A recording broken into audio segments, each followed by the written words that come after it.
Hello friends, स्वागत है मेरे चैनल पर। आज मैं आप लोगों के लिए एक नया वीडियो लेकर आया हूं। आज हम जानेंगे कि जीएसटी रजिस्ट्रेशन कैसे किया जाता है। ठीक है, तो हम आज एक प्रोप्राइटर का जीएसटी रजिस्ट्रेशन करेंगे।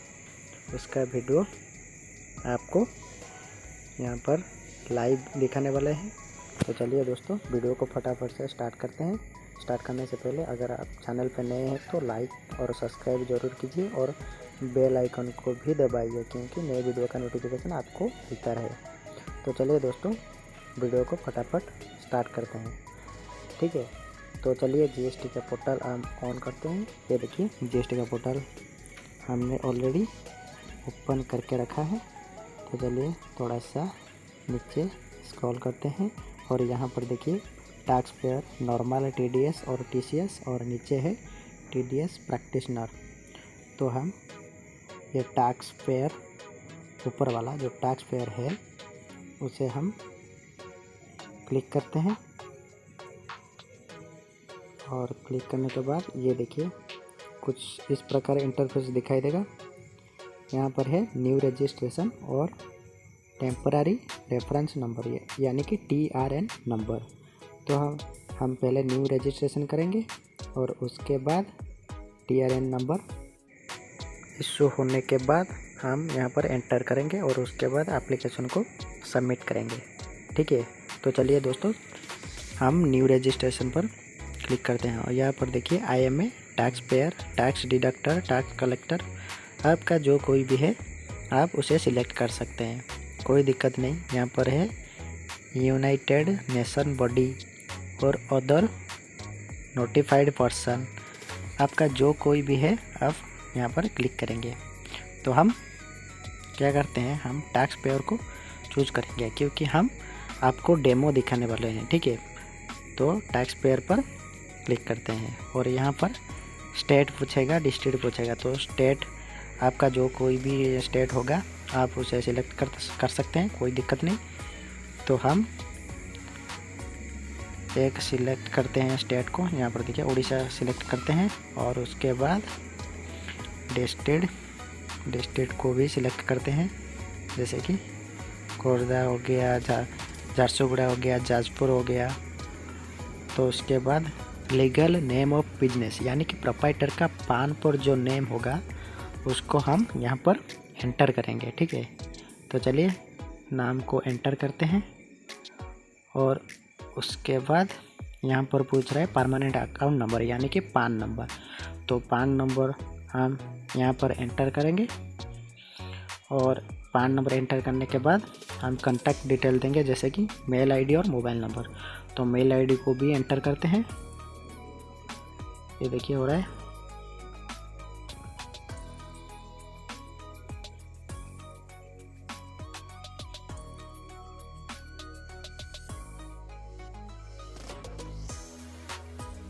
ये हो गया मेल आईडी और उसके बाद यहाँ पर हम मोबाइल नंबर भी एंटर करेंगे। चलिए मोबाइल नंबर एंटर करते हैं, ये देखिए हाँ, मोबाइल नंबर एंटर हो चुका है। और यहाँ पर देखिए दोस्तों, ये जो नीचे वाला नंबर है उसे हम यहाँ पर कॉपी करेंगे और उसके बाद हम प्रोसीड पर क्लिक करेंगे। ये देखिए मोबाइल और मेल दोनों के पास OTP जा चुका है। तो चलिए हम थोड़ा सा OTP चेक करते हैं। पहले हम मोबाइल का चेक कर लेते हैं, ये देखिए आ गया और इसे एंटर करते हैं और उसके बाद मेल पर जो OTP आया होगा उसे भी हम एंटर करेंगे। चलिए चेक करते हैं, यहाँ ये देखिए हो गया और उसके बाद हम प्रोसीड पर क्लिक करेंगे। ये देखिए you have successful submitted part A of registration process, यानी कि हमारा TRN नंबर, यानी कि टेम्पररी रेफरेंस नंबर इशू हो चुका है। तो ये यहाँ पर शो हो रहा है ऊपर। आप इसे कहीं पर नोट करके या फिर प्रिंट करके भी रख सकते हैं, कोई दिक्कत नहीं। तो इसे हम कॉपी कर लेते हैं और ये देखिए यहाँ पर टेम्पररी रेफरेंस नंबर आ चुका है और यहाँ पर हम उस नंबर को पेस्ट कर देते हैं।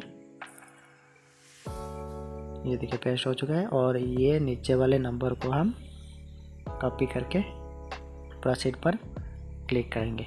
ठीक है, तो चलिए प्रोसीड पर क्लिक करते हैं और यहाँ पर मोबाइल और मेल पर दोनों पर OTP जा चुका है। उस दोनों OTP पे हम किसी एक को यहाँ पर एंटर करेंगे और प्रोसीड करते हुए आगे जाएंगे। तो चलिए OTP एंटर करते हैं और प्रोसीड पर क्लिक करते हैं। ये देखिए आ चुका है माई सेव्ड एप्लीकेशन। यहाँ पर क्रिएशन डेट और form number, form description, expiry date, status और एक्शन यहाँ पर शो हो रहा है। तो हम एक्शन पर क्लिक करके हमारे एप्लीकेशन को सबमिट करेंगे। तो चलिए एक्शन पर क्लिक करते हैं और यहाँ पर देखिए आ गया हमारा एप्लीकेशन। तो यहाँ पर हमारा बिजनेस डिटेल्स पूछ रहा है, तो हम यहाँ पर हमारा बिजनेस डिटेल डालेंगे, यानी कि हम किस प्रकार के बिजनेस करेंगे या बिजनेस का नाम क्या है उसे हम डालेंगे यहाँ पर। तो ये देखिए ये नाम आ रहा है प्रोप्राइटर का और उसका पान का भी। तो हम ट्रेड नेम यानी कि बिजनेस नेम यहाँ पर डालेंगे और बिजनेस नेम डालने के बाद चलिए बिजनेस नेम डालते हैं XYZ एंटरप्राइज या फिर ऑर्गेनाइजेशन। तो एंटरप्राइज डालते हैं। ये मैं गलत बिजनेस डिटेल्स दे रहा हूँ आप लोगों को सिर्फ दिखाने के लिए। और यहाँ पर सब है foreign company, private company, public company, partnership, Hindu और डिवाइडेड फैमिली, प्रोप्राइटरशिप, अदर भी है यहाँ पर। तो आप अगर आपका प्रोप्राइटरशिप है तो प्रोप्राइटरशिप चूज करेंगे, अगर प्राइवेट लिमिटेड है प्राइवेट लिमिटेड को भी चूज करेंगे, पार्टनरशिप है तो उसको भी आप चूज कर सकते हैं। तो हमारे लिए प्रोप्राइटरशिप है तो हम इसे प्रोप्राइटरशिप चूज करते हैं। ये देखिए प्रोप्राइटरशिप यहाँ पर, तो इसे हम चूज करेंगे। और यहाँ पर स्टेट आ रहा है, डिस्ट्रिक्ट आ रहा है। और यहाँ पर are you applying for a registration as a casual tax payer, अगर आपका येस है तो आप यहाँ पर येस करेंगे। और येस करने के बाद कुछ डिटेल देने पड़ेगी, जैसे कि एस्टिमेटेड सप्लाई और एस्टिमेटेड नेट टैक्स लायबिलिटी। अगर आपका है तो यहाँ पर आप येस चूज करके डिटेल देंगे, तो नहीं है तो इसे क्लोज ही रहने दें। और यहाँ पर आ रहा है कंपोजिशन, यानी कि ऑप्शन फॉर कंपोजिशन। अगर आपका कंपोजिशन GST रजिस्ट्रेशन लेना चाहते हैं तो यहाँ पर आप कंपोजिशन का भी ले सकते हैं या फिर रेगुलर भी ले सकते हैं। अगर आपका कंपोजिशन है तो आप इसे कंपोजिशन पर यस पर क्लिक करके आप कंपोजिशन का भी रजिस्ट्रेशन ले सकते हैं, नहीं तो आप इसे नो भी कर सकते हैं और रेगुलर रजिस्ट्रेशन भी ले सकते हैं। तो यहाँ पर देखिए रीजन टू ऑब्टेन रजिस्ट्रेशन, यानी कि आप किस लिए रजिस्ट्रेशन ले रहे हैं। आपका कोई बिजनेस मर्ज हो रहा है या फिर प्रोप्राइटर का डेथ हो गया या फिर आप कहीं पर मर्ज कर रहे हैं, अमालगमेशन कर रहे हैं, या फिर आप कोई ई-कॉमर्स बिजनेस चला रहे हैं या फिर इंपोर्ट सर्विस डिस्ट्रीब्यूटेड ओनली, इसीलिए आपको रीजन देना पड़ेगा। तो हमारे केस में इसे ज़्यादातर वॉलंटरी बेसिस दे देते हैं। और आपका कोई अलग है तो आप यहाँ पर अलग चूज भी कर सकते हैं। और यहाँ पर दे रहा है डेट ऑफ कमेंसमेंट, यानी कि बिजनेस कब स्टार्ट हुआ। तो यहाँ पर आपका बिजनेस जब स्टार्ट हुआ उस डेट को यहाँ पर आप चूज करेंगे। और यहाँ पर देखिए एग्जिस्टिंग रजिस्ट्रेशन, यानी कि आप GST के अलावा किसी और प्रकार के रजिस्ट्रेशन लिए हैं या नहीं। तो ये देखिए indicate existing registration, type of registration यहाँ पर आ रहा है और इसे हम क्लिक करेंगे। यहाँ पर देखिए temporary ID registration under value added tax, central sales tax registration number, यानी कि यहाँ पर बहुत सारे ऑप्शन आ रही हैं, जैसे कि corporate identification number, limited liability partnership, अगर आपका कोई है तो आप इसे सिलेक्ट करेंगे, नहीं तो इसे छोड़ देंगे। कॉरपोरेट आइडेंटिफिकेशन नंबर यानी कि ये सिर्फ कंपनी के लिए है और यहाँ पर उस फाइल को चूज करके यहाँ पर अपलोड करना होता है, तो ये प्रोप्राइटरशिप के लिए नहीं है। अगर आपका प्रोप्राइटरशिप और कहीं पर रजिस्टर है तो उसे आप यहाँ पर डाल सकते हैं और उसका फाइल यानी कि सर्टिफिकेट यहाँ पर अपलोड कर सकते हैं। अगर आपने नहीं लिया है तो इसे वैसे ब्लैंक छोड़ देते हैं, ठीक है। तो चलिए सेव एंड कंटिन्यू करके हम चलते हैं आगे। उसके बाद यहाँ पर आएगा प्रमोटर या फिर पार्टनर, यानी कि हमारा सोल प्रोप्राइटरशिप है, तो यहाँ पर हम प्रोप्राइटर का डिटेल डालेंगे। जैसे कि देखिए प्रोप्राइटर का नाम यहाँ पर शो हो रहा है, फर्स्ट नेम, मिडिल नेम और लास्ट नेम। उसके बाद हम नेम ऑफ फादर यानी कि उसका पिता का नाम डालेंगे। जैसे कि मैं बता देता हूँ XYZ, और मिडिल नेम अगर होगा तो आप डालेंगे, नहीं तो लास्ट नेम डालेंगे। जैसे कि मैं यहाँ पर डाल रहा हूँ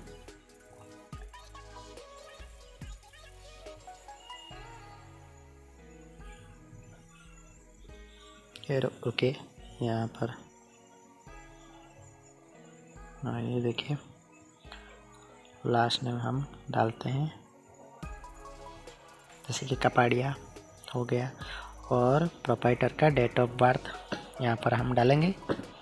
प्रोप्राइटर का जो भी डेट ऑफ बर्थ है आप यहाँ पर डालेंगे, ठीक है। तो चलते हैं, डेट ऑफ बर्थ डालते हैं,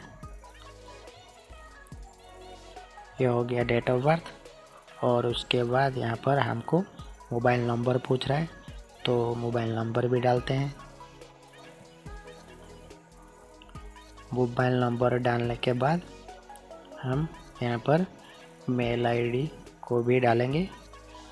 हम पहले जो मेल आईडी डाले थे उसको भी हम यहाँ पर डाल सकते हैं, कोई दिक्कत नहीं, ठीक है।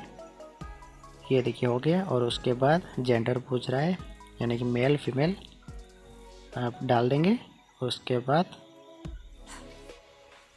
यहाँ पर थोड़ा आप क्रॉस चेक भी कर सकते हैं। और यहाँ पर दे रहा है डेजिग्नेशन या स्टेटस। डेजिग्नेशन हमारे लिए ये प्रोप्राइटरशिप है, यानी कि प्रोप्राइटर, तो यहाँ पर हम प्रोप्राइटर लिख देते हैं। और ये यहाँ पर देखिए डायरेक्टर आइडेंटिफिकेशन नंबर, यानी कि यह हमारा प्रोप्राइटरशिप है, कंपनी नहीं है, कोई डायरेक्टर इनमें नहीं है, तो हम यहाँ इसको हम ब्लैंक करके छोड़ देते हैं। ये देखिए पान नंबर यहाँ पर शो हो रहा है, अगर आपका पासपोर्ट नंबर है तो डालेंगे, नहीं तो इसे छोड़ देते हैं। और उसके बाद देखिए प्रोप्राइटर का एड्रेस, यानी कि प्रोप्राइटर का रेसिडेंट एड्रेस यहाँ पर पूछ रहा है, तो हम पहले पिन कोड या फिर जिप कोड डालते हैं, ठीक है। मैं आपको दिखाने के लिए एक गलत एड्रेस डाल रहा हूँ, ठीक है। और आप इस रजिस्ट्रेशन करते समय सही एड्रेस डालेंगे, नहीं तो ये रजिस्ट्रेशन रिजेक्ट भी हो सकता है। तो चलिए सिटी टाउन विलेज भी डाल देते हैं। और यहाँ पर लोकेलिटी सब लोकेलिटी, इसे काम करते हैं, इसे लोकेलिटी और सब लोकेलिटी हम रहने देते हैं, उसे ब्लैंक रहने देते हैं। और रोड स्ट्रीट यहाँ पर डाल देते हैं।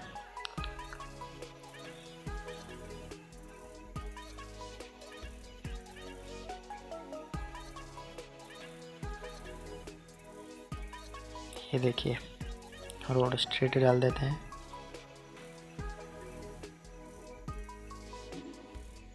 ये हो गया। और उसके बाद नेम ऑफ प्रेमिसेस बिल्डिंग यहाँ पर डालते हैं।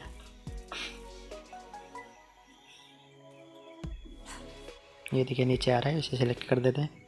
और यहाँ पर बिल्डिंग नंबर, प्लॉट नंबर किसी को भी हम डाल सकते हैं। जैसे कि हमारा प्लॉट नंबर डाल देते हैं, सेकंड फ्लोर,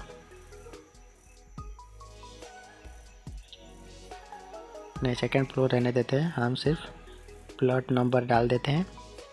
अगर आप चाहें तो सेकंड फ्लोर भी लिख सकते हैं, उसके बाद प्लॉट नंबर भी लिख सकते हैं। तो हम सिर्फ प्लॉट नंबर या फिर उसका एड्रेस भी आप डाल सकते हैं, और फ्लोर नंबर अगर है तो डालेंगे, और नियर बाय लैंडमार्क भी डाल सकते हैं। तो इसे हम ब्लैंक रख देते हैं। और उसके बाद प्रोप्राइटर का फ़ोटो आईडी यानी कि पासपोर्ट साइज फ़ोटोग्राफ यहाँ पर हमको अपलोड करनी होती है, तो इसे हम अपलोड करेंगे। ये देखिए ओपन हो चुका है, और यहाँ पर ये देखिए फ़ोटो को सेलेक्ट किया और ओपन पर क्लिक किया। ये देखिए फ़ोटो अपलोड हो चुका है। और उसके बाद ऑल्सो ऑथराइज्ड सिग्नेटरी, इसको यस करके हम जाएंगे आगे। ये पर देखिए लोकेलिटी और सब लोकेलिटी ब्लैंक आ रहा है, तो हम यस पर क्लिक करके आगे चलते हैं। और यहाँ पर देखिए ऑथराइज्ड सिग्नेटरी, तो यहाँ पर प्रोप्राइटर का सब डिटेल यहाँ पर शो हो रहा है, आप देख सकते हैं। ठीक है, और उसका एड्रेस भी यहाँ पर शो हो रहा है, और यहाँ पर हम फ़ोटो भी ऐड किए हुए हैं। और यहाँ पर देखिए नीचे proof of authorised signatory is not required for the proprietorship who also is a authorised signatory, यानी कि प्रोप्राइटरशिप में ऑथराइज्ड सिग्नेटरी कॉपी की कोई ज़रूरत नहीं है, ये सिर्फ कंपनी और पार्टनरशिप के लिए है। तो इसे हम ब्लैंक छोड़ के आगे चलते हैं, इस पर क्लिक करते हैं। और ये देखिए ऑथराइज्ड रिप्रेजेंटेटिव, अगर आपका कोई ऑथराइज्ड रिप्रेजेंटेटिव है तो इसे आप यस करेंगे, और उसके नीचे उनका डिटेल डालेंगे, जैसे कि जीएसटी प्रैक्टिशनर, यानी कि आपका कोई जीएसटी का काम कर रहा है, या फिर उसको आप जीएसटी का काम दे रहे हैं, यानी कि chartered accountant, cost accountant, company secretary, या फिर अदर कोई, जैसे कि आपका जीएसटी का काम कर रहा है, आईटी का फाइल कर रहा है, उसे आप दे रहे हैं, तो यहाँ पर उसका भी आप डिटेल ऐड कर सकते हैं। और उनका परमानेंट अकाउंट नंबर, आधार नंबर, मोबाइल नंबर, उनका सब आईडी यहाँ पर आप डालेंगे। नहीं तो आप यहाँ पर नो करके आगे चलेंगे, सेव एंड कंटिन्यू करके। और यहाँ पर देखिए, यहाँ पर आ रहा है प्रिंसिपल प्लेस ऑफ बिजनेस, यानी कि बिजनेस कहाँ पर हो रहा है, उसका प्लेस यानी कि उसका रेसिडेंशियल एड्रेस यहाँ पर आपको ऐड करना होगा। ठीक है, उसी तरह जिसी तरह हमने प्रोप्राइटर का एड्रेस ऐड किया था, उसी तरह हम पिन या फिर जिप कोड डालेंगे। और उसके बाद ये देखिए यहाँ पर रुकिए, बन नहीं आ रहा है, और ये रहा, नहीं ये नहीं आएगा, रुकिए। यहाँ पर देखिए, यहाँ पर उड़ीसा का दिया हुआ है स्टेट, तो फिर हम उड़ीसा का पिन कोड चूज कर देते हैं। नहीं रुकिए, ये नहीं आ रहा है। और यहाँ पर देखिए चूज करते हैं उड़ीसा का पिन कोड। ये देखिए यहाँ पर देखिए खोर्धा उड़ीसा का पिन कोड है, तो हम पिन कोड डाल चुके हैं। ये देखिए सिटी आ गया है भुवनेश्वर। ये देखिए मैंने दोस्तों, मैं यहाँ पर गलत एड्रेस दे रहा हूँ क्योंकि आप लोगों को सिखाने के लिए। और ये देखिए name of premises, building number, floor number, यहाँ पर XYZ लिख रहा हूँ। तो नियर बाय लैंडमार्क अगर आपका है तो आप चूज कर सकते हैं। और यहाँ पर सेक्टर, सर्कल, वार्ड, रेंज आपको सिलेक्ट करनी होगी। आपके स्टेट से जो भी बन रहा है उसे आप यहाँ पर ऐड करेंगे। डिवीज़न, कमिश्नर रेट, डिवीज़न और रेंज तीनों को आप सही से चूज करेंगे आपके एड्रेस के मुताबिक। अगर आपका एड्रेस दिल्ली का है तो आप दिल्ली पर जो भी एड्रेस आ रहा है, जो भी रेंज आ रहा है उसे आप सिलेक्ट करेंगे। और यहाँ पर देखिए nature of possession of premises, यहाँ पर देखिए रेंटेड, अगर आपका ओन्ड है या फिर लीज्ड है तो आप उसे भी चूज कर सकते हैं। हमारा रेंट है तो इसे रेंटेड पर क्लिक करके यहाँ पर हमको electric bill, legal ownership document, rent agreement, property tax receipt यहाँ पर चूज करनी होती है। तो पहले हम क्या करते हैं, इसको रेंट एग्रीमेंट को सिलेक्ट करते हैं और चूज फाइल पर क्लिक करते हैं और रेंट एग्रीमेंट को अपलोड करते हैं। ठीक है, तो चलिए यहाँ पर देखिए रेंट एग्रीमेंट अपलोड हो चुका है। उसके बाद हम इलेक्ट्रिक बिल को भी अपलोड करेंगे। इसी दो को डॉक्यूमेंट को यहाँ पर अपलोड करनी होती है, जैसे कि इलेक्ट्रिक बिल और रेंट एग्रीमेंट। अगर चाहें आप किसी और डॉक्यूमेंट को भी सिलेक्ट करके यहाँ पर अपलोड कर सकते हैं। और यहाँ पर नेचर ऑफ बिजनेस एक्टिविटी, यानी कि आप किस प्रकार बिजनेस कर रहे हैं उसका डिटेल यहाँ पर भी डालनी पड़ती है, जैसे कि retail business, work contract, export import, offline sales office, warehouse, depot, wholesale, retail. तो हम होलसेल रिटेल पर क्लिक करके आगे चलते हैं। यहाँ पर अगर आपका बिजनेस का कोई एडिशनल प्लेस है तो आप यहाँ पर यस कर सकते हैं, नहीं तो नो करके आगे चलते हैं। और यहाँ पर वही आ रहा है एडिशनल प्लेस ऑफ बिजनेस, तो हमारे केस में एडिशनल प्लेस ऑफ बिजनेस नहीं है, तो इसे हम नो करके कंटिन्यू करके चलेंगे आगे। उसके बाद यहाँ पर आ रहा है गुड्स एंड सर्विस, यानी कि अगर आप गुड्स का व्यापार करते हैं तो यहाँ पर उसका HSN नंबर डालनी होती है। अगर आपका सर्विस का कुछ बिजनेस है तो यहाँ पर हम साक कोड या फिर HSN कोड डालकर आगे जाएंगे। तो हम कुछ गुड्स की HSN कोड यहाँ पर डाल देते हैं, जैसे कि 94 यहाँ पर डालते हैं। और यहाँ पर देखिए 9435 यहाँ पर आ रहा है। वुडन फर्नीचर, यानी कि फर्नीचर, ये सिर्फ दोस्त आप लोगों के लिए दिखाने के लिए यहाँ पर डाल रहा हूँ। आप के बिजनेस के मुताबिक आप HSN कोड यहाँ पर डालेंगे। तो चलिए मिनिमम 4 या 5 HSN कोड यहाँ पर ऐड कर देते हैं। ठीक है, तो यहाँ पर ये नहीं आ रहा है और एक को ऐड कर देते हैं। ये देखिए हम 4 ऐड कर चुके हैं। और यहाँ पर सर्विस, आपका जो सर्विस होगा यहाँ पर आप ऐड कर सकते हैं। देखिए 99 यहाँ पर construction service, all services in retail trade यहाँ पर आप ऐड करेंगे। तो इसे हम ब्लैंक छोड़ रहे हैं और इसे सेलेक्ट करके चल रहे हैं आगे। और यहाँ पर देखिए प्रोफेशनल टैक्स एम्प्लॉय कोड, अगर आपका कोई प्रोफेशनल टैक्स एम्प्लॉय कोड है तो यहाँ पर आप डालेंगे, नहीं तो इसे ब्लैंक रख के भी जा सकते हैं। यहाँ पर भी उसका certificate number, exercise licence number, state exercise licence number यहाँ पर भी पूछ रहा है। तो चलिए इसको हम ब्लैंक रख के चलते हैं आगे। और यहाँ पर आ रहा है आधार ऑथेंटिकेशन, यानी कि आधार ऑथेंटिकेशन यहाँ पर मैंडेटरी है किसी भी फील्ड में, जैसे कि पार्टनरशिप, कंपनी और प्रोप्राइटरशिप में यहाँ पर आधार ऑथेंटिकेशन करनी पड़ती है। तो इसे क्लिक करते हैं और यहाँ पर नोट पर लिखा हुआ है कि please make sure the email और मोबाइल नंबर सही है, क्योंकि मोबाइल नंबर और मेल पर आधार ऑथेंटिकेशन का लिंक सेंड किया जाएगा।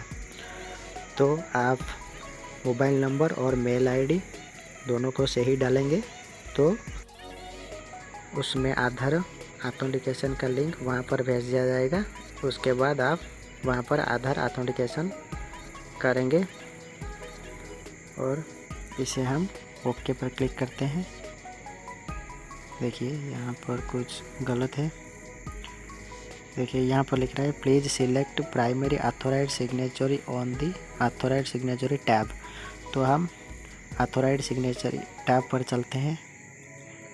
यहाँ पर ये देखिए ये तो आ गया प्रोप्राइटर। यहाँ पर हम यस करके जा चुके हैं। और उसके बाद हम देखेंगे यहाँ पर देखिए ऑथोराइज सिग्नेचर, यहाँ पर ऊपर देखिए प्राइमरी ऑथोराइज सिग्नेचर, इसके ऊपर हम क्लिक करके आगे जाएंगे। ये देखिए अगर आप कुछ गलती कर रहे हैं तो बाद में ये आपको बता देगा।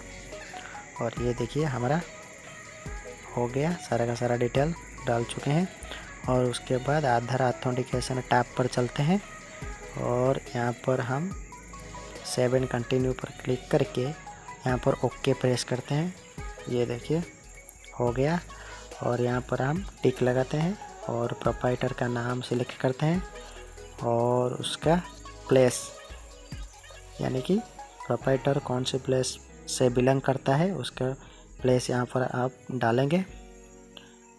और उसके बाद यहाँ पर नीचे सबमिट विथ डीएसी और सबमिट विथ ईबीसी, अगर आपका डीएसी है तो उससे भी आप काम चला सकते हैं, वरना आप ईबीसी भेजकर यानी कि मोबाइल और मेल पर ओटीपी भेजकर भी यहाँ पर सबमिट कर सकते हैं। तो देखिए मेरा मोबाइल पर ओटीपी आ चुका है, तो इसे हम ओटीपी एंटर करते हैं। ये देखिए ओटीपी एंटर हो चुका है। ये देखिए हमारा एप्लीकेशन सक्सेसफुल सबमिट हो चुका है। तो दोस्तों इसी प्रकार जीएसटी रजिस्ट्रेशन किया जाता है। तो दोस्तों आप जीएसटी करते वक्त थोड़ा सा सावधान रहें तो बहुत अच्छा होगा, क्योंकि क्या होता है कि हर बार किसी रीज़न के वजह से जीएसटी कैंसिल या फिर रिजेक्ट हो जाता है। तो अगर आप सावधानी के साथ करेंगे तो आपका जीएसटी रजिस्ट्रेशन 4-5 दिन में हो जाएगा और आपके मोबाइल और मेल पर ओटीपी यानी कि मैसेज आ जाएगा कि आपका जीएसटी रजिस्ट्रेशन हो चुका है। और उसके बाद आप वही लिंक पर क्लिक करके आप अपने जीएसटी आईडी का यूज़र आईडी और पासवर्ड भी बनाकर उसके बाद आप फाइल कर सकते हैं। ठीक है, तो दोस्तों वीडियो कैसा लगा कमेंट पर जरूर बताइए और वीडियो को लाइक कीजिए।